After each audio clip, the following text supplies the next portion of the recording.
Welcome back. I'm an emergency doctor actively working at the emergency department of my hospital.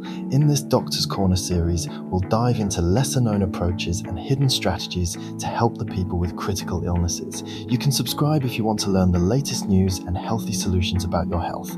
Good day, everyone. Let me begin with a simple instruction. Stop thinking of stress as only a feeling. Treat it as a whole-body event. When stress enters the body, it does not knock politely on one door. It walks through the nervous system, the endocrine system, the cardiovascular system, the muscles, the stomach, sleep, attention, memory, appetite, immunity, and even relationships. The American Psychological Association describes stress as affecting every major body system, and public health guidance continues to remind us that long-term stress can worsen health problems if it is not managed day by day. So ask yourself, why do we often answer such a powerful biological state with vague advice like, just calm down? How can a person calm down when the brain believes something important is at risk? Now listen carefully. Motivation can help because it gives the stress response a direction. Do not confuse motivation with loud excitement, motivational quotes, or forcing yourself to be positive. That is too shallow. In a medically informed sense, motivation is the organized reason that tells the nervous system, this effort has meaning, this action is chosen, and this challenge can be approached. Why does that matter? Because stress becomes more damaging when the mind experiences demand without control, pressure without purpose, and arousal without a pathway. Motivation does not erase stress. It converts scattered tension into guided effort. Consider what happens inside the body. Under stress, the brain activates the sympathetic nervous system and the hypothalamic pituitary adrenal axis. Heart rate rises, breathing changes, muscles tighten, cortisol increases, and attention narrows. In a short burst, this can help you respond. But when the system remains activated for too long, the same protective response begins to exhaust the person it was designed to protect. So do this. Do not ask only, how do I remove stress? Ask a stronger question. How do I make my brain understand what this stress is for? That is where motivation becomes clinically meaningful. Let us develop this carefully. The first mechanism is appraisal. Appraisal means the brain's interpretation of what is happening. Why can two people face the same exam, meeting, diagnosis, family conflict, or financial pressure and react so differently? Because the nervous system does not respond only to the event, it responds to the meaning assigned to the event.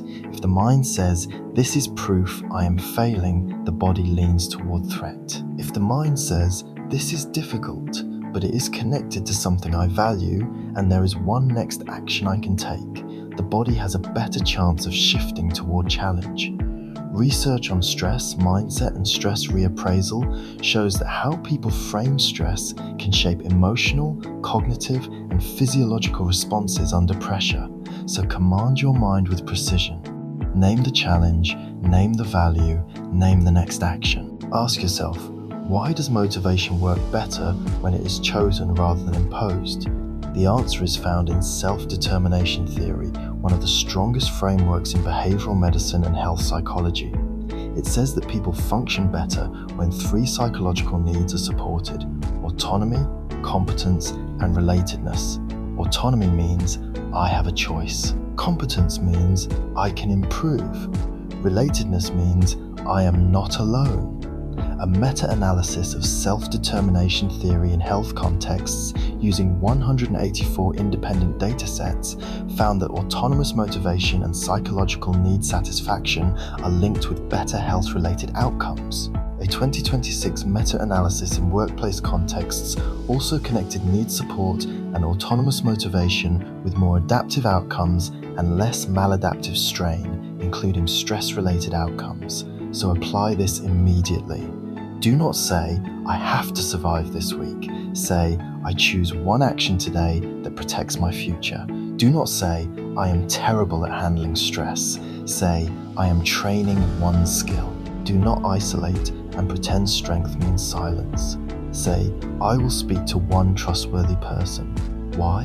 Because those 3 sentences activate autonomy, competence, and relatedness. How? They move the person from helpless pressure into chosen behavior, skill building, and connection. That is not soft thinking. That is behaviorally intelligent stress regulation. The second mechanism is purpose. Purpose is not a decorative word, it is a stabilizing structure. In 2024, a micro-longitudinal study in stress and health followed participants multiple times a day and found that people with a stronger general sense of purpose reported less momentary stress across days. But here is the detail many people miss. In moments when people felt more purpose-driven than usual, they also felt more stressed. Why would that happen? Because meaningful action can be demanding. Purpose does not always feel peaceful in the moment. Sometimes it feels like pressure with a compass. That is important. Do not expect motivation to always feel comfortable. Expect it to make discomfort more understandable. This is why the instruction is not find motivation and everything becomes easy. No, say this instead. Find the reason that makes the effort worth organizing. How do you find it? Ask 3 questions. First, who benefits if I handle this well? Second, what part of my life am I protecting? Third, what kind of person am I practicing becoming through this? Write the answers down. Do not leave them floating in the mind. A stressed brain forgets abstract wisdom. Give it visible instructions. The third mechanism is action design. Motivation fails when it stays emotional. Make it behavioral. The World Health Organization's Stress Management Guide, Doing What Matters in Times of Stress, emphasizes coping with adversity by reconnecting with what matters and taking workable actions. Notice the phrase, doing what matters. Not merely thinking what matters, not merely wishing what matters, doing. So build a small action bridge between stress and purpose. Why? Because action gives the nervous system evidence that you are not trapped. How? By converting threat into movement. Use this formula. When stress appears, then I will do one specific helpful action. Do not wait for a perfect mood. Make a plan before the storm arrives. Research on implementation intentions, those if-then plans, has examined how planning can support coping behavior under stress and help people translate intention into action. So say, if I feel overwhelmed at my desk, then I will stand, breathe slowly for 60 seconds and write the next smallest task. Say, if I start scrolling to escape, then I will put the phone down and drink water. Say, if my chest tightens before a conversation, then I will slow my exhale and begin with one honest sentence. Why does this help? Because the brain performs better under stress when the next step has already been chosen. Now let us make this very concrete. Choose one stressor in your life. Do not choose 10. Choose one. Maybe it is work pressure. Maybe it is studying. Maybe it is caregiving. Maybe it is money. Maybe it is health uncertainty. Now ask, why is this stressful? Be honest. Is it because the task is too large? Is it because the outcome matters? Is it because you feel judged? Is it because you feel alone? Then ask, how can motivation reshape this? If the task is too large, use competence. Reduce it to one trainable step. If the outcome matters, use purpose. Connect it to what you value. If you feel judged, use autonomy. Choose your standard before others define it. If you feel alone, use relatedness. Contact support before the mind turns pressure into isolation. Do not underestimate small actions. Stress often grows in the gap between intention and behavior. The longer you know what you should do but do not begin, the more the mind interprets the delay as danger. So begin smaller than your ego prefers. Clean one corner. Answer one message. Walk for 5 minutes. Review one page. Prepare one meal. Make one appointment. Why so small? Because the goal is not to impress anyone. The goal is to restore agency. How does agency reduce stress? It tells the brain, I can influence the next minute. That message is powerful. Also, protect motivation from becoming another weapon against yourself. Many people say, I need motivation, but what they really mean is, I need to shame myself harder until I move. Stop doing that. Shame may produce short movement, but it often increases threat, avoidance, and exhaustion. Use firm compassion instead. Say, "This matters, and I will take one step." Say, "I am tired, so I will make the step smaller, not abandon it." Say, "I am stressed, so I will act with more structure, not more self-attack."